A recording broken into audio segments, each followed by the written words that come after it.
Oke, saya hanya akan melanjut, mungkin ini sebentar saja ya, jadi hanya semacam apa namanya window shopping mungkin istilahnya ya. Jadi hanya saya ingin menunjukkan kepada mahasiswaku ketika kita bicara tentang statistik non parameter yang kita bahas, yaitu seperti misalnya Rantes, kemudian uji Mann-Whitney, kemudian Kolmogorov-Smirnov, tapi masih ada lagi beberapa yang perlu kita pahami bersama ya. Meskipun kita tidak praktikum, tapi ini penting untuk dimengerti bahwa masih ada uji lain dalam statistik non-parametrik. Yang pertama dan memang belum saya bahas kemarin, meskipun kita sudah pernah latihan untuk ini adalah chi-square untuk independence ya. Jadi bisa untuk 2 sampel atau bisa untuk 1 sampel ya. Kemudian yang kedua adalah Wilcoxon sign ranking itu ranking test ya, atau uji peringkat bertanda dari Wilcoxon, itu Indonesianya. Jadi di Wilcoxon Signing Rank Test atau uji tanda bertingkat. Jadi signing itu tanda, uji tanda bertingkat dari Wilcoxon, kemudian Pascal-Wallis, kemudian Friedman Test, dan yang terakhir adalah Spearman Rank Order correlation. Jadi untuk uji hubungan bertingkat dari Spearman. Saya hanya overview saja, termasuk sebenarnya di sini adalah kalau misalnya kita mencoba untuk menggunakan SPSS ya. Nah, untuk chi-square sudah jari ya, itu untuk 2 variabel ya, kolom dan baris. Kemudian bisa kita lihat dari catatan kita sebelumnya atau perkuliahan kita sebelumnya. Seperti biasa, saya kira sudah paham ya. Jadi ada 2 yang kita bisa masuk ke chi-square. Yang kemarin itu yang kita pelajari adalah kita analyze, kemudian deskriptif, kemudian masuk pada chi-square. Ya, kenapa? Karena sesungguhnya chi-square itu memang sebagian besar menganggap masih masuk ke dalam statistik deskriptif, meskipun kita sudah bisa melakukan pengujian hipotesis ya. Nah, kita juga bisa masuk melalui pintu non-parametric test ya dengan chi-square. Jadi sama aja ini hasilnya. Nah, dia nanti akan seperti ini ya. Jadi yang membedakan mungkin adalah tampilannya aja ya, tampilannya aja. Jadi misalnya kita kalau di sini kita langsung menempatkan di sini ya, menempatkan untuk yang variabel-variabel yang akan kita uji ya. Jadi yang pertama masukkan sebagai baris dan yang kedua adalah sebagai kolom ya. Dengan demikian yang membedakan juga adalah bahwa bisa menghasilkan statistiknya per apa sih namanya ya, per variabel ya, per variabel. Jadi misalnya untuk kelompok umur dan kelompok ANC bisa buatkan variabel baru, kemudian kita ketemu dengan tes statistiknya ya. Di mana di sini misalnya kita bisa lihat untuk tes statistiknya untuk umur dan ANC ini berbeda ya. Jadi kita bisa lihat satu persatu. Nah, tentu ada interpretasi, tetap menggunakan sama aja, menggunakan table statistik. Juga kita bisa menggunakan signifikansi probability-nya, yaitu p-value. Ya. Di mana misalnya di sini kita lihat hasilnya adalah 0,000. Itu artinya hipotesis yang dibangun itu hipotesis peneliti itu benar atau Hano ditolak. Ya. Juga di sini ada beberapa informasi terkait dengan apa sih namanya frekuensi sel nilai harapan, ya, nilai harapan. Nah, kalau misalnya di sini dia munculkan bahwa semuanya itu memenuhi syarat, ya. Jadi tidak ada sel yang isinya di bawah 0%, ya. 0% itu artinya keseluruhan variabel itu memenuhi syarat untuk dilakukan atau dilanjutkan dengan menggunakan uji chi-square. Ya. Nah, kemudian untuk Wilcoxon-Saignitt rank test atau uji tanda bertingkat dari Wilcoxon, nah kurang lebih sama dengan kemarin ketika kita untuk run test, ya. Kan run, RUN bukan rank, ya. Ini juga sebenarnya.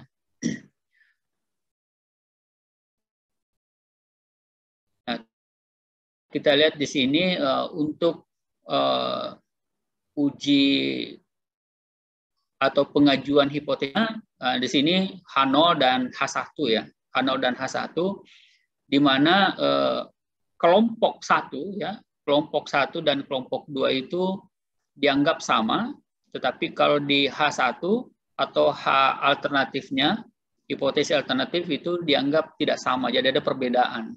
Jadi di sini seperti misalnya kita bahas sebelumnya dengan menggunakan chi-square juga seperti itu, ya. Jadi tidak ada perbedaan, misalnya ini contoh, tidak ada perbedaan kerja sebelum program pemberian insentif dengan sesudah pemberian insentif. Misalnya di sini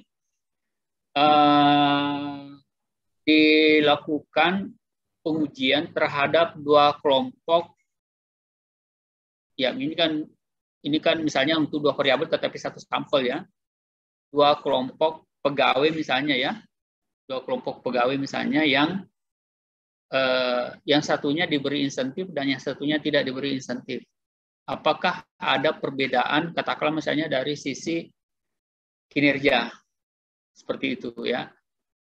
Nah, tentu saja bahwa H0 itu menunjukkan tidak ada perbedaan, ya. Itu artinya makanya di sini dikatakan sama. Nah, karena di sini untuk uji Wilcoxon itu ada di sana, ya, untuk dua related sampel. Jadi ini kan dua sampel yang berhubungan, ya, itu kelompok yang diberi insentif dan yang sesudah yang diberi insentif, ya. Ini yang dimaksud dengan dua related, ya, two related sample, ya. Nah, untuk numerik 1 itu data sebelum, dan yang kedua adalah data sesudah diberikan insentif. Ya, apakah ada perbedaan misalnya kinerja? Sekarang ini kan banyak yang begitu, ya. Sekarang kan banyak. Contoh misalnya di kantor pajak. Nah, kantor pajak itu adalah salah satu khususnya di bagian penerimaan pajak itu, misalnya di kantor pelayanan pajak Pratama itu yang paling depan, gitu, ya. Maksudnya paling depan itu adalah yang paling banyak berhubungan dengan pembayar pajak.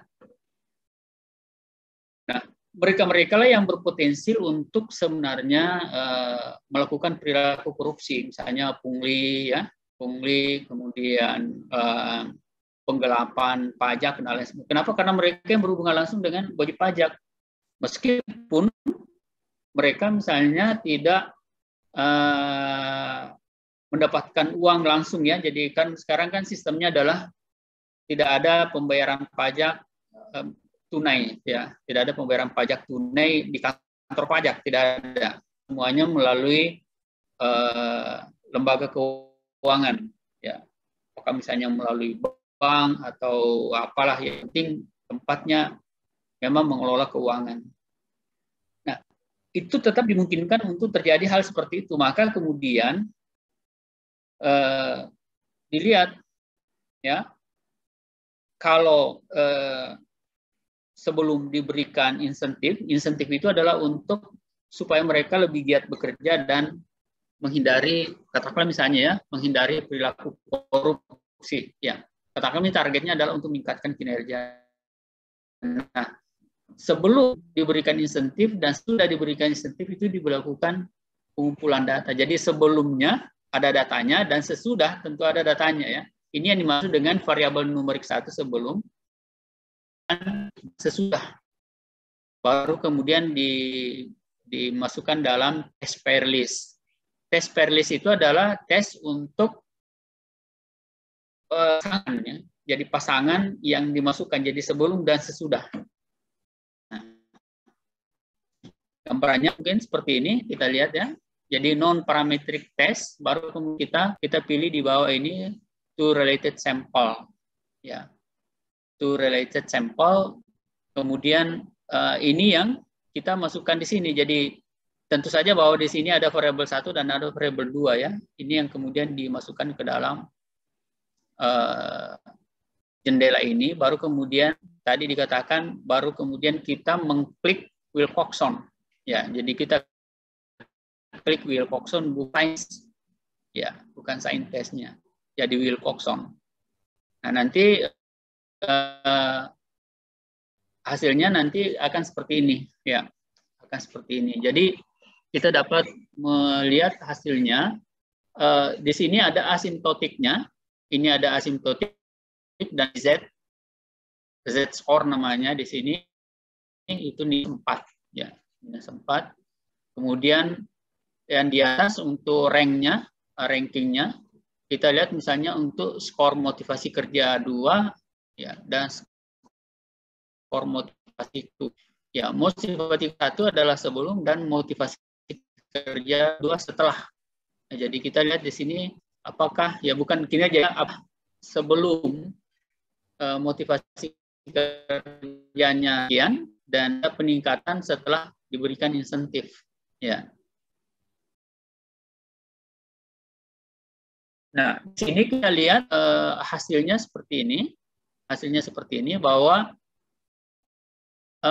semuanya signifikan untuk sign test signifikansi untuk dua sisi, dua tile probabilitas value-nya adalah 0,00.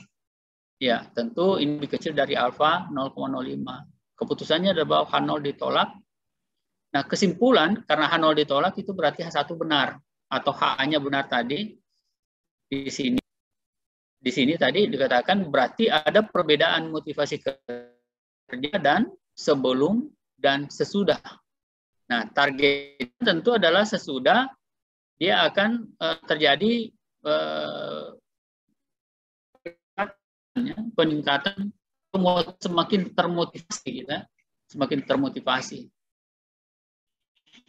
Nah, itu memang seperti yang sering saya sampaikan di sini bahwa yang sangat menarik untuk kita selalu melakukan kajian itu adalah yang berkaitan dengan manajemen sumber daya manusia. Ya, jadi coba misalnya dalam di situ di manajemen sumber daya manusia kalau belum itu nanti akan ada pelajari di sana banyak sekali hal-hal yang bisa kita teliti dan bisa kita lakukan dengan menggunakan statistik. Ya. Nanti juga seperti yang saya sudah sampaikan juga dalam singgung dalam beberapa tahunnya bahwa dengan statistik itu sebenarnya yang berat itu di statistik adalah pada saat kita membuat instrumennya. Karena instrumen itu kita gali dari teori yang ada. Oleh karena itu, apa yang membedakan antara pendekatan kuantitatif murni dengan statistik dan kualitatif murni yang tanpa statistik sama sekali adalah pada persiapan sebelum melakukan penelitian. Kalau di penelitian yang kualitatif, pasti namanya tinjauan teoretiknya tidak harus selesai, ya. Kenapa? Karena itu diselesaikan di lapangan istilahnya ya. Tetapi kalau pendekatan kuantitatif itu harus betul-betul rampung, ya, rampung, dan itu biasanya yang membuat menjadi lebih lama adalah merampungkan seluruh teori yang akan kita gunakan pada saat kita melakukan penelitian. Kenapa? Karena penelitian kuantitatif itu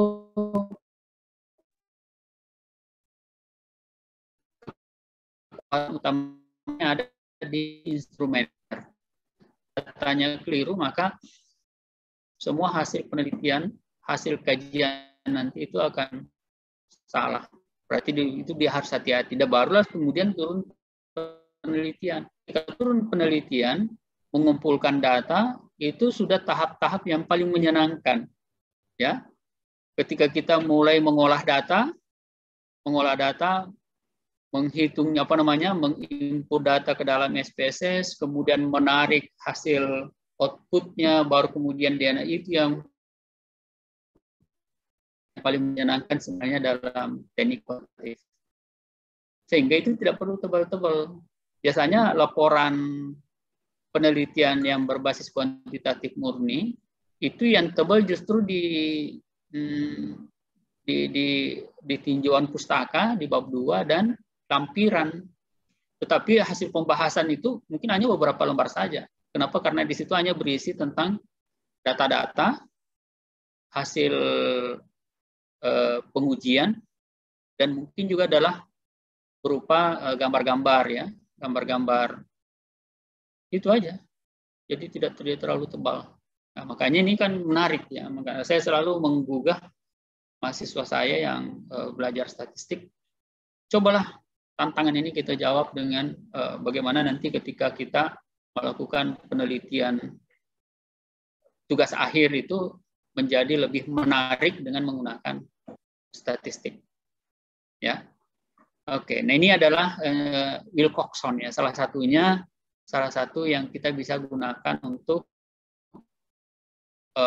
melakukan kajian, ya, terhadap apakah misalnya sistem remunerasi pengembangan SDM itu adalah sistem balas jasa, ya, sistem balas jasa yang tidak hanya mengandalkan pada gaji, ya, tidak hanya mengandalkan pada gaji, tetapi adalah pada insentif itu remunerasi, ya. Jadi seperti misalnya saya contohkan tadi, misalnya pegawai pajak yang sudah diberikan remunerasi berlipat-lipat, nah seharusnya kan tidak muncul perilaku korupsi, gitu, ya, tetapi nampaknya itu masih ada, gitu. Nah, di sini misalnya kalau ada contoh di sini adalah apakah misalnya motivasi kerjanya meningkat setelah diberikan insentif. Karena teori dalam pengembangan SDM seperti yang sering saya singgung adalah jika ingin meningkatkan kinerja atau produktivitas pegawai, maka perbaiki sistem reward-nya. Itu teori dasar di mana-mana, ya, mau di publik, mau di swasta, gitu, maksudnya di perusahaan-perusahaan, ataupun misalnya di kehidupan keseharian kita, misalnya kan begini, biasanya kan anak-anak kalau diberikan tinggi, gitu, ya, nah tapi kalau dia kurang-kurang dikasih misalnya, ya semangatnya juga melempem, gitu, ya. Nah seperti itu sebenarnya contohnya. Tetapi dalam skala yang lebih luas, dalam organisasi perusahaan misalnya, itu sangat penting. Dalam organisasi institusi publik misalnya itu juga penting, ya, meskipun kita katakan bahwa ya dia kan sudah mendapat gaji tetap, ASN itu sudah mendapat gaji tetap, tetapi bagi sebagian itu dianggap itu kok. Kenapa? Karena faktor PGPS itu, ya, pinter goblok pendapatan sama. Nah, yang merasa pinter dan bekerja lebih keras mendapat gaji yang sama dengan yang tidak bekerja keras, itu kan sangat membuat tidak nyaman, gitu, membuat iri dan lain sebagainya. Tetapi dengan membuat pembedaan yang kurang kerjanya tidak diberikan, ya, sekarang kan istilahnya jangan kerja. Jadi bagi mereka yang atau membuktikan bahwa dia bekerja melebihi dari apa yang seharusnya dikerjakan, maka itu dianggap tidak. Karena itu lomba, apa? Karena itu kan competitiveness di dalam bekerja itu penting. Ya, termasuk adalah misalnya di dalam perkuliahan, competitiveness itu penting ya. Itu sebabnya kenapa orang Jepang misalnya bisa lebih cepat maju ketimbang misalnya dengan negara-negara atau masyarakat bangsa lain gitu ya. Dalam kehidupan keseharian orang Jepang itu mereka memang dipacu untuk kompetitif.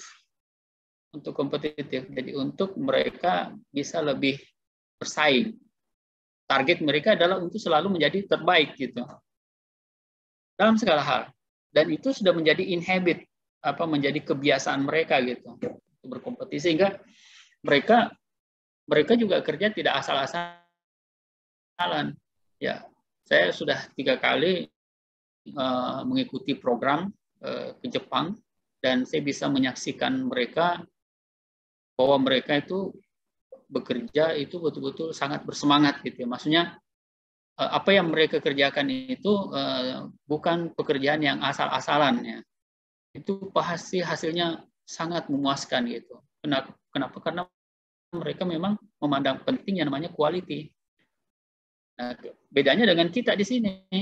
Bedanya dengan kita. Kalau di kita kadang tukang yang bekerja itu kalau tidak diawasi dengan baik, mereka bekerja asal-asalan. Ya, kalau orang Jepang ya tanpa diawasi pun mereka akan bekerja lebih. Kenapa? Karena mereka selalu berpikir tentang quality gitu. Nah, itu. Ya, itu penting.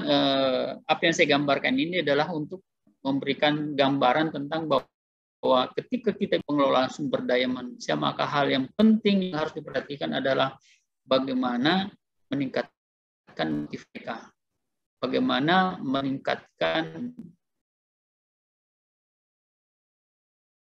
profesi, bagaimana mereka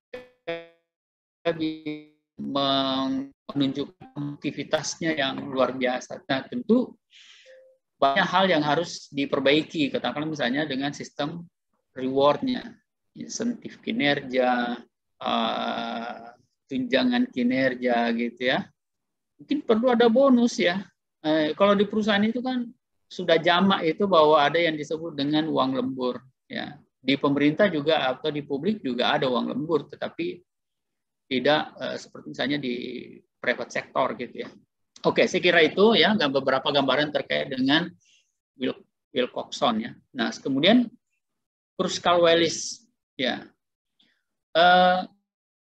Kruskal-Wallis terutama adalah digunakan untuk membandingkan antara 2 atau lebih kelompok yang bersifat independen, bukan independen ya, bersifat independen yang satu antara yang satu dengan yang lain.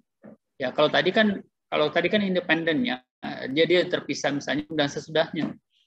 Nah, di sini misalnya kita lihat misalnya pada 3 pada 3 kelompok ya, pada 3 kelompok misalnya apakah ada perbedaan motivasi kerja antara kelompok umur di bawah 30 sampai 40 dan lebih dari 40 tahun. Nah, jadi kita bisa lebih persempit. Kalau tadi kan dilihat misalnya pada motivasi kerja pada seluruh yang terlibat yang bisa dilakukan pemilahan pada 3 kelompok yang berbeda. Ya. Hipotesis satunya sama ya, sama. Nah, kurang lebih sama seperti ini ya. Jadi hanya di sini ya. Jadi kita pilih yang pertama adalah non-parametric test, kemudian k-independent sample, kemudian di sini nanti kita lihat score mode-nya ya. Tentu saja bahwa ini semua ini muncul dari penelitiannya. Jadi misalnya tadi di sini kenapa ada misalnya pengelompokan begini pada saat kita melakukan kaji di identitas respon kita membagi umurnya. Jadi kan kita minta memasukkan dia umur. Gitu. Chi-square. Kita buat kelompok di situ. Misalnya yang kurang dari 30 masuk di situ dan 30 sampai 40 kemudian lebih dari 40. Jadi kita ada 3 grup. Ya, 3 grup. Dia seperti itu. Dan sekali saya tidak bisa tunjukkan datanya untuk kita langsung kerjakan di sini.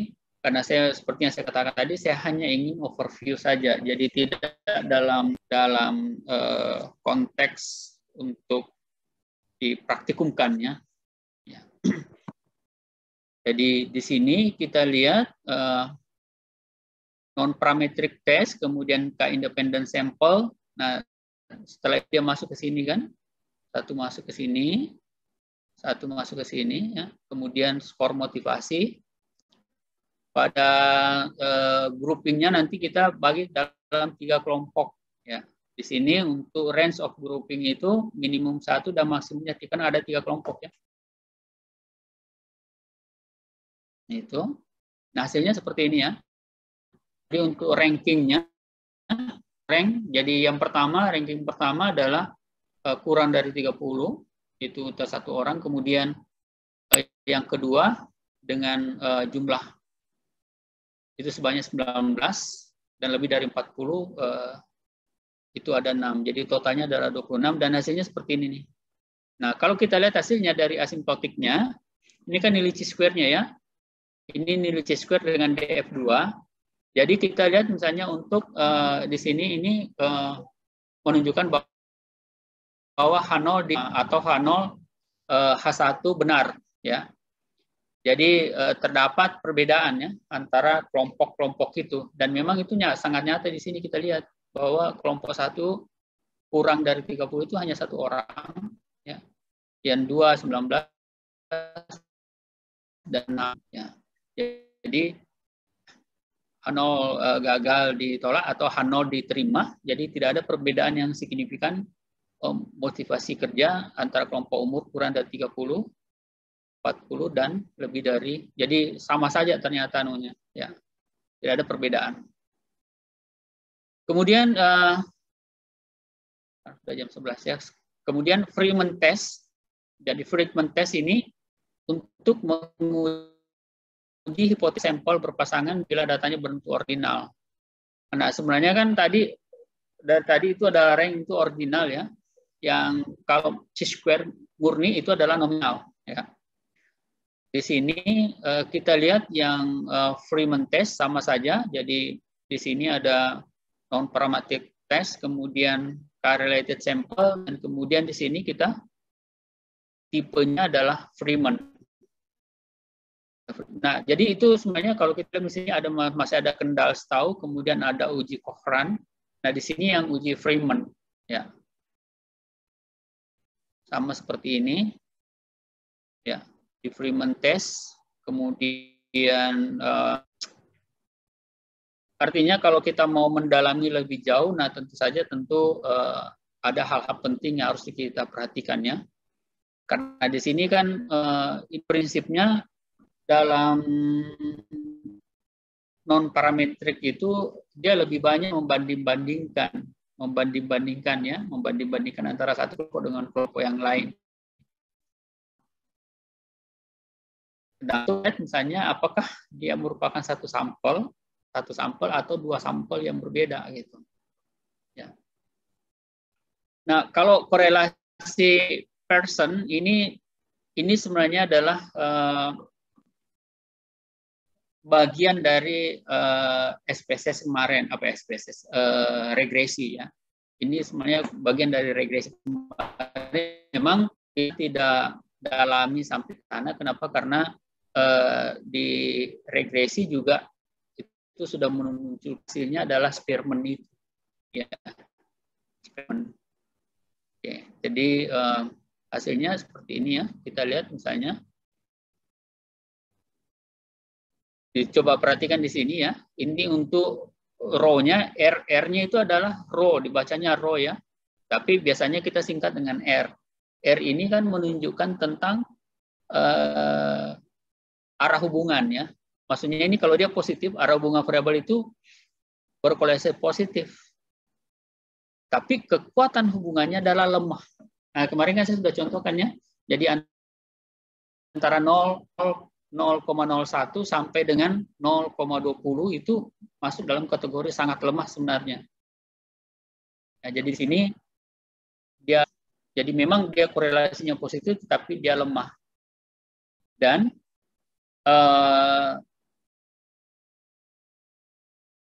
ini juga diyakinkan dengan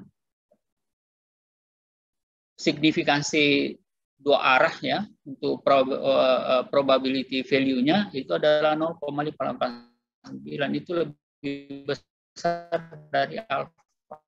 H0 diterima ya, karena dia H0 diterima maka dikatakan bahwa kedua variabel itu tidak signifikan ya. Oke, saya kira itu sampai berkaitan dengan ujian hari Kamis. Jadi ujian hari Kamis itu kita tetap menggunakan apa sih namanya? Menggunakan regresi linear sederhana.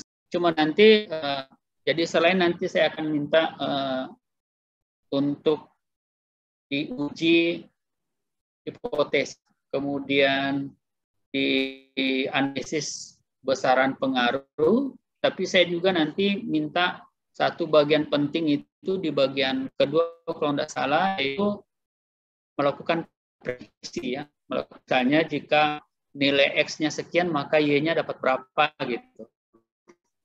Nah itu ya. Jadi itu untuk prediksi. Nanti soalnya itu adalah variabel X-nya misalnya adalah iklan dan itu adalah penjualan. Bisa juga variabel X-nya itu adalah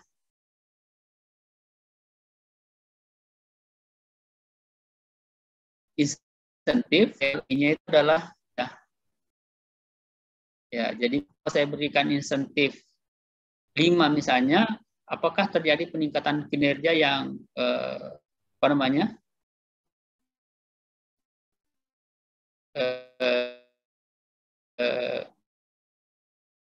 Terus misalkan seperti dilihat bahwa dengan motivasi kalau tadi ya berhubungan dengan peningkatan produktivitas seperti itu ya. Oke, yang hadir di sini 22. Yang hadir di sini 22 ya. Bentar, saya akan tunjukkan.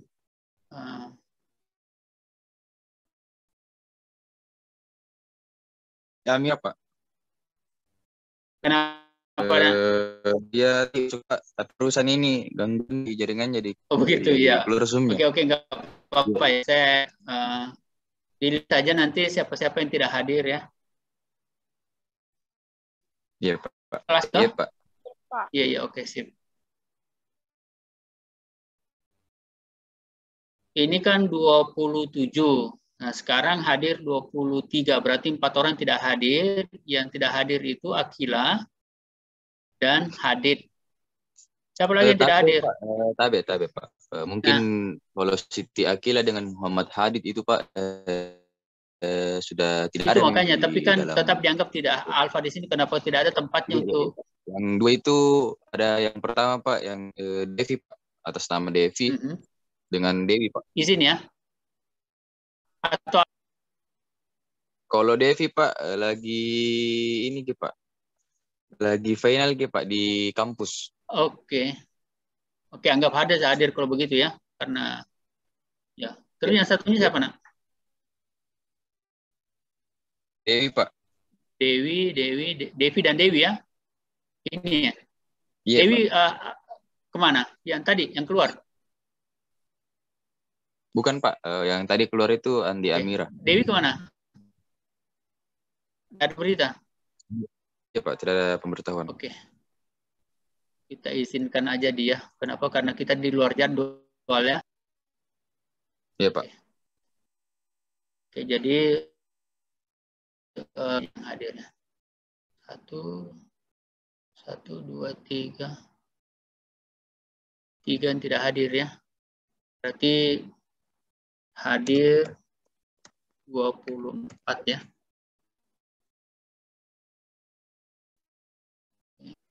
Tanggal berapa hari ini? Tanggal 10. Tanggal 10. Kita mulainya tadi jam berapa tadi? Mulainya ya jam 10.30 ya? Iya, Pak. Iya, Pak, 10.30, Pak. 10.30 ya. Sampai dengan anggaplah 11.30 ya.